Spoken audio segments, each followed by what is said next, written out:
Lebanon युद्ध की tension के बीच तुर्की के राष्ट्रपति ने नेतन्याहू को नई धमकी दे दी है। प्रेसिडेंट एर्दोआन ने इजराइल को दुनिया का दुश्मन बताते हुए बहुत जल्द एक्शन लेने का ऐलान किया है। अल्बानिया दौरे पर पहुंचे एर्दोआन की तरह ईरान भी अब अरब देशों की गोलबंदी में जुटा हुआ है।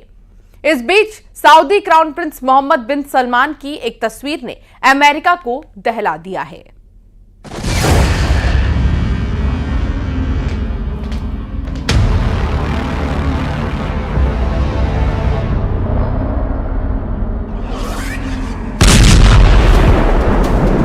लेबनान की तरफ से हिजबुल्लाह द्वारा दागे गए मिसाइल और रॉकेट लगातार इजराइल को परेशान कर रहे हैं। कुछ ऐसे मिसाइल या रॉकेट होते हैं जिनको हम जाने देते हैं, उन पर अपने संसाधन को खर्च नहीं करते। कई सारी कब्रें यहाँ पर देखिए तबाह हो गई हैं। एक रॉकेट आके गिरा है जिसकी वजह से तबाही का जो मंजर है वो आप देख सकते हैं। यहाँ पर देखिए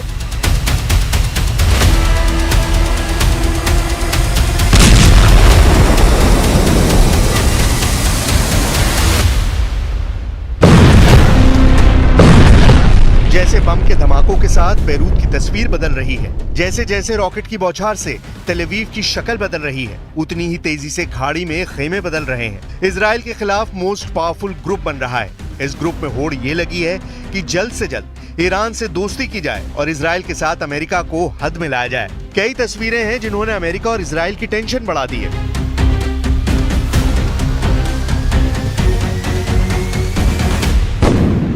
तस्वीर नंबर 1 देखिए, जहां तुर्की नेवी का शिप लेबनान में एंट्री कर रहा है। शिप पर तुर्की के किलर कमांडो एक्शन मोड में दिख रहे हैं। दूसरी तस्वीर अल्बानिया से आई है, जहां प्रेसिडेंट एर्दोआन इजराइल विरोधी गुट के विस्तार के लिए पहुंचे हैं। तीसरी तस्वीर तो ऐसी है जिसने इजराइल और अमेरिका दोनों को थर्रा दिया है। सऊदी अरब के रियाद में क्राउन प्रिंस सलमान से ईरान के विदेश मंत्री की मुलाकात ने अरब वर्ल्ड में नए समीकरण पर मोहर लगा दी है।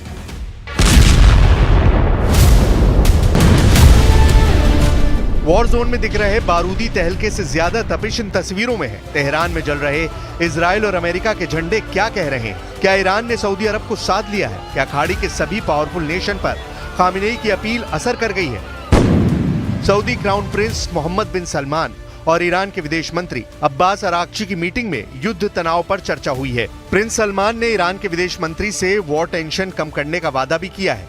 सऊदी प्रिंस से मीटिंग के बाद ईरान के विदेश मंत्री कतर का दौरा करेंगे।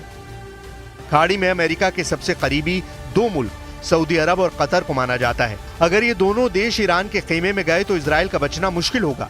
वजह यह भी है कि तुर्की जैसा ताकतवर देश अरब वर्ल्ड में फूट डालकर खुद को खलीफा साबित करने में लगा है।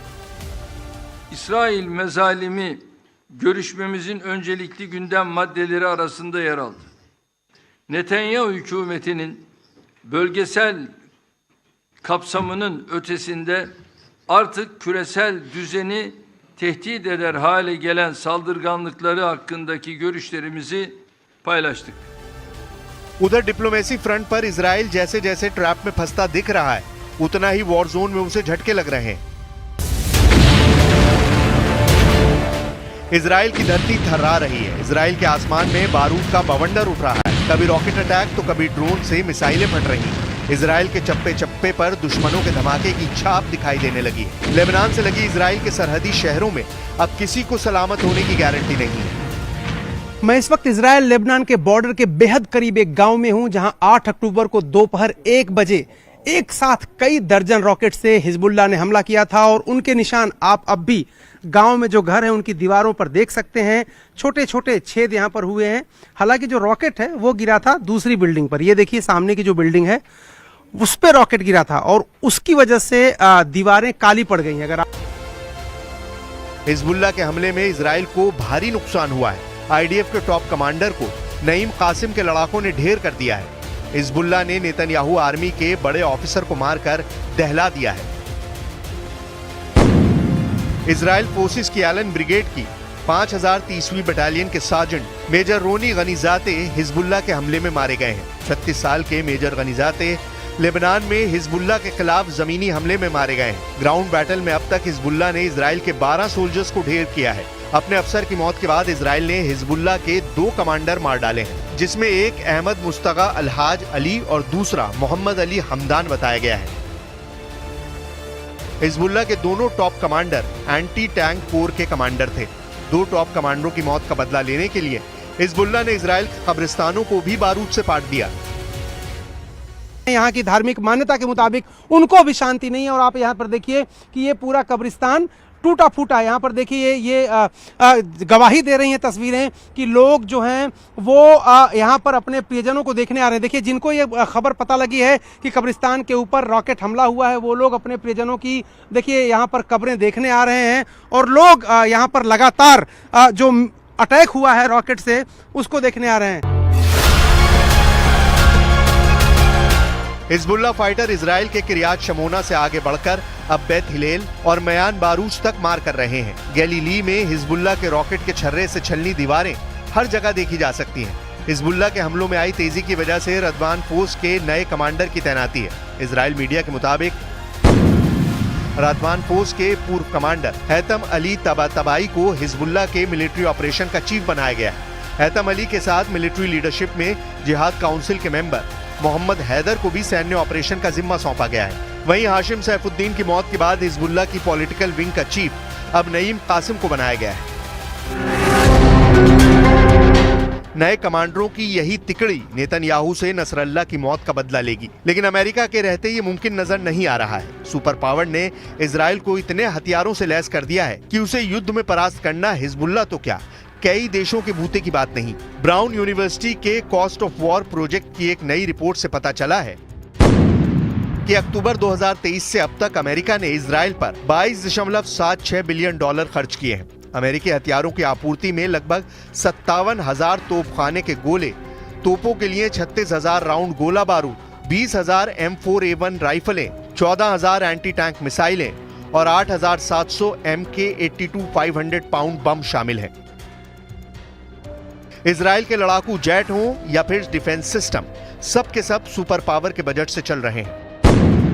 इजराइल के आयरन डोम और David Sling air defence system के लिए अमेरिका ने $4 billion, Iron Beam laser air defence system के लिए $1.2 बिलियन की मदद दी है। अमेरिका ने इजराइल को 14,100 MK-84 unguided 2,000 bomb, 3,000 joint direct attack munition, dumb to smart bomb transformer kit, 3,000 Hellfire missile, 2,600 250 pound GBU-39 छोटे bomb, 1,800 M141 bunker buster bomb, 3,500 night vision device, 200 Switchblade drone, 100 से ज्यादा स्काइडियो x drone और 75 joint light tactical vehicle भी दिए हैं। Israel को emergency delivery के लिए $4.4 बिलियन का बजट अलग से रखा गया है। यानी पूरी दुनिया एक तरफ और इजराइल एक तरफ। अमेरिका इजराइल के साथ युद्ध में है, हर तरफ से है, चाहे हथियार हो, चाहे बाहुबल हो, चाहे एटम बम हो। इजराइल को जिसकी जरूरत होगी सुपर पावर वो देगा, लेकिन युद्ध में कभी भी इजराइल को झुकने नहीं देगा। अमेरिका की यही गारंटी नेतन्याहू को सभी दुश्मनों से भिड़ने की पावर देती है। सुपर पावर का इजराइल के साथ खड़े रहना उसकी जीत और वजूद दोनों के लिए जरूरी भी है, वरना बारूद के ढेर पर बैठे इजराइल को ईरान और तुर्की जैसे दुश्मन देश कभी भी जलाकर राख कर सकते हैं।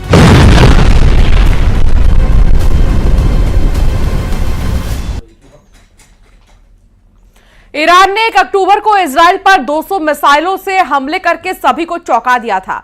तब से दुनिया भर के वॉर एक्सपर्ट्स ये देखने को बेचैन हैं कि इजराइल ईरान से बदला कैसे लेता है। अब लगभग 9 दिन बाद इजराइल ने ऐसा दावा किया है जो ईरान के ताबूत में आखिरी कील साबित हो सकती है। ईरान पर इजराइल बहुत बड़ा हमला करने जा रहा है और उसकी तैयारी पूरी हो चुकी है।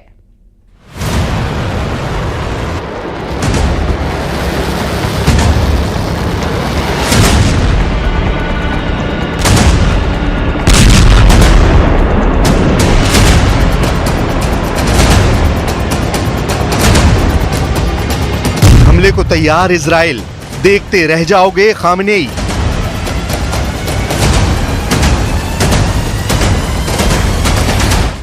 एक अक्टूबर 2024 को भले ही ईरान ने इजराइल पर 200 बैलिस्टिक मिसाइलें दागकर दुनिया को चौंका दिया हो, लेकिन अब ईरान के मिसाइल हमले के 9 दिन बाद खबर आ रही है कि इजराइल अब ईरान का हाल हिजबुल्लाह और हमास से भी बुरा करने जा रहा है। इजराइल में पिछले 9 दिनों से एक ऐसे हमले की खौफनाक और भयानक तैयारी चल रही है जिसके बारे में शायद ईरान को पक्के तौर पर पता नहीं है। इजराइल के प्रधानमंत्री नेतन्याहू ईरान पर हमला करने को लेकर अमेरिकी राष्ट्रपति बाइडेन से 50 मिनट तक बातचीत कर चुके हैं। इधर इजराइल के रक्षा मंत्री योआव गैलेंट ने ईरान पर हमले का ऐसा इशारा किया है जिसने पूरे मिडिल ईस्ट में हड़कंप मचा कर रख दिया है। दावा किया जा रहा है कि इजराइल के इस हमले की भनक मिलने के बाद से ईरान के सुप्रीम लीडर अली खामनेई की रातों की नींद उड़ गई है। जरा देखिए इजराइल के रक्षा मंत्री योआव गैलेंट ने क्या कहा है।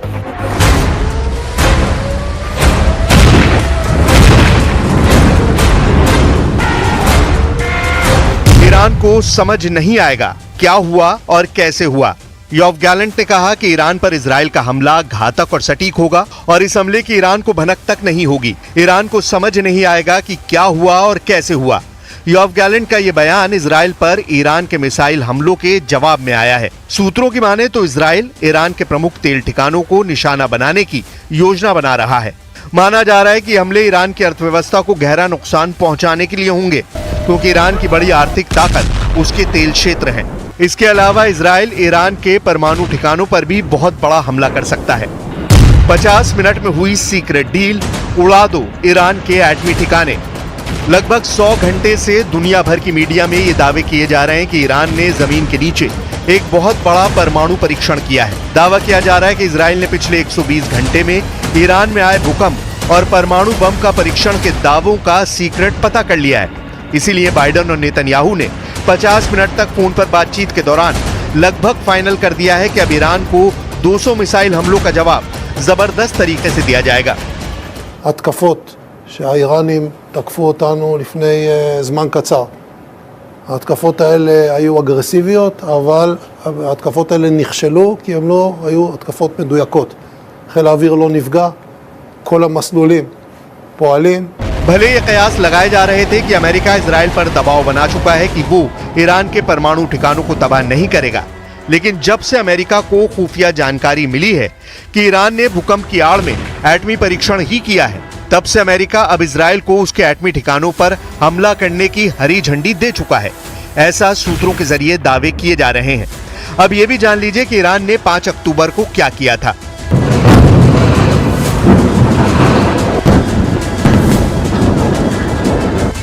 इजराइल के साथ बढ़ते संघर्ष के बीच 5 अक्टूबर को ईरान के सिमनान प्रांत में रिक्टर पैमाने पर 4.6 तीव्रता का भूकंप दर्ज किया गया।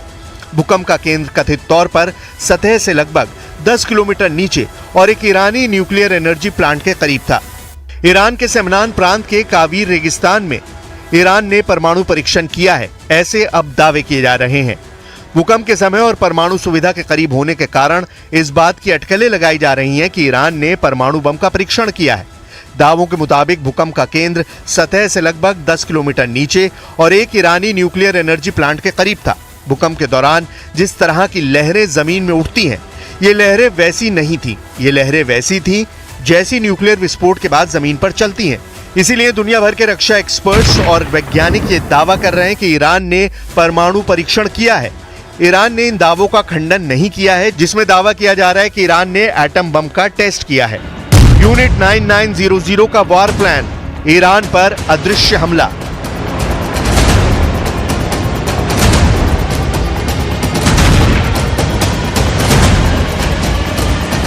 ईरान पर इजराइल एक बड़ा हमला करने जा रहा है, जिसमें हवा और समुद्र के रास्ते सबसे बड़े भीषण हमले होंगे। 1 अक्टूबर को जब ईरान ने बैलिस्टिक मिसाइलों से इजराइल पर हमला किया था, तो उस वक्त ईरान की हाइपरसोनिक मिसाइल फतेह 1 और फतेह 2 ने इजरायली सैन्य ठिकानों को काफी नुकसान पहुंचाया था। उस वक्त इजराइल का एयर डिफेंस सिस्टम आयरन डोम, एरो 2, एरो 3 और डेविड स्लिंग सभी ईरानी मिसाइलों को रोक नहीं पाए थे। लेकिन इजराइल के रक्षा मंत्री का साफ कहना है कि ईरान का मिसाइल हमला नाकाम रहा है और अब हम उन पर हमला करने जा रहे हैं। जरा देखिए इजराइल डिफेंस फोर्स की जासूसी यूनिट 9900 को लेकर रक्षा मंत्री योआव गैलेंट क्या कह रहे हैं। खबरों के मुताबिक इजराइल के रक्षा मंत्री योआव गैलेंट ने आईडीएफ की खुफिया यूनिट 9900 के कमांडर्स से बातचीत की है। दावा किया गया है कि ईरान पर जबरदस्त हमले का प्लान आईडीएफ की खुफिया यूनिट 9900 ने बनाया है। आईडीएफ की खुफिया यूनिट 9900 ने ईरान में तेल कुएं, एटमी ठिकाने, राष्ट्रपति भवन, खामनेई के घर पर हमले का प्लान बनाया है। इसके अलावा आईडीएफ की खुफिया यूनिट 9900 ने ईरान के टॉप कमांडर पर हमले का प्लान बनाया है, जिसने 200 बैलिस्टिक मिसाइलों से इजराइल पर हमले का नेतृत्व किया था। खबरें ये भी हैं कि आईडीएफ की खुफिया यूनिट 9900 का वॉर प्लान इतना जबरदस्त है कि इजराइल के रक्षा मंत्री ने इशारों ही इशारों में कह दिया है कि इजराइल अब ईरान पर ऐसा हमला करने जा रहा है कि ईरान को पता ही नहीं चलेगा कि क्या हुआ, कब हुआ और कैसे हुआ। अब सवाल उठता है कि क्या इजराइल से 2000 किलोमीटर दूरी पर मौजूद ईरान पर हमला करना इतना आसान होगा, क्योंकि ईरान की मिसाइल पावर जबरदस्त है। ईरान के सुप्रीम लीडर अली खामनेई भी 4 अक्टूबर को दावा कर चुके हैं कि ईरान का मिसाइल हमला शानदार रहा है। लगभग 5 साल बाद हजारों ईरानियों के बीच में खामनेई ने ऐलान किया कि ये तो अभी इजराइल ने ईरान का मिसाइल ट्रेलर देखा है, अगर जरूरत पड़ी तो ईरान इजराइल के वजूद को मिटाने के लिए बहुत बड़ा मिसाइल हमला कर सकता है।